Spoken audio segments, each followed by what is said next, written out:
Pertama di Indonesia. Peralatan medis ini digunakan untuk layanan jemput bola masyarakat dalam pengobatan tuberkulosis.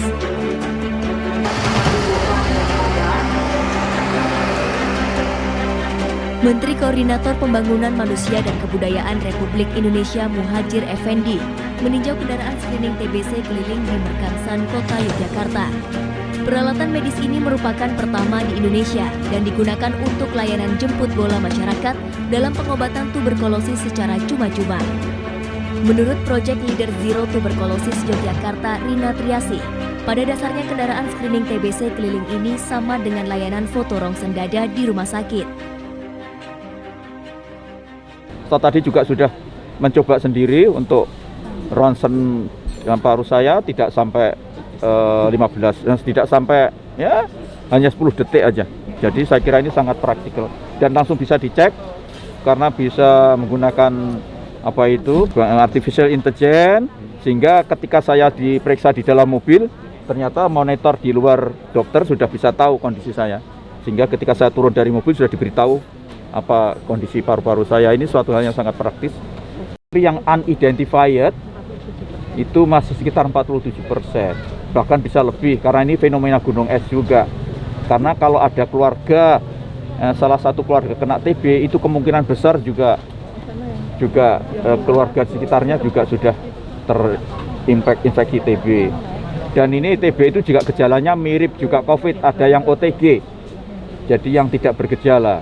Karena itu dengan adanya tracing begini, itu bisa menjadi kita bisa lebih tahu secara persis, karena bisa termasuk mereka yang tidak bergejala bisa terekam. Nanti akan saya kaji, kalau memang sangat visible bisa didesiminasi, artinya bisa digunakan untuk wilayah-wilayah yang lain.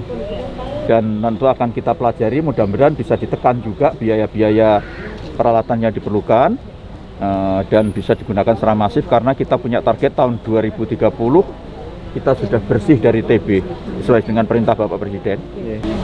Saya minta semuanya waspada, terutama wilayah-wilayah yang padat penduduk, sanitasinya buruk, dan di situ akses untuk mendapatkan pelayanan-layanan kesehatan rendah, itu harus diwaspadai kemungkinan terjadinya proliferasi atau berkembangbiakan penyakit TB di lingkungan itu.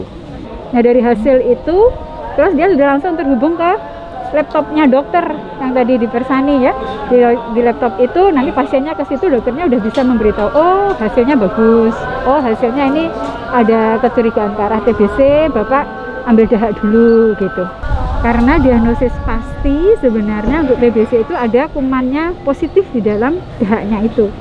Dahaknya di sini kita mengumpulkan saja, kemudian kita kirim ke laboratorium, ke rumah sakit kalau di Jogja ini. Jadi kita Zero TB ini sudah berkoordinasi dengan pemerintah daerah, dengan puskesmas, dengan dinas kesehatan. Jadi ada linknya begitu. Jadi fenomena gunung es itu hanya bisa kita ketahui kalau kita melakukan screening, karena TB itu ada yang sudah kelihatan gejalanya, ada yang belum kelihatan gejalanya. Nah, makanya biasanya kita potret paru-parunya, kita akan tahu sebenarnya dia sudah terpapar atau tidak. Ketika saya di keraton, saya termasuk yang sudah di X-ray juga, melakukan tracing screening ini sudah menemukan sekitar 66 kasus.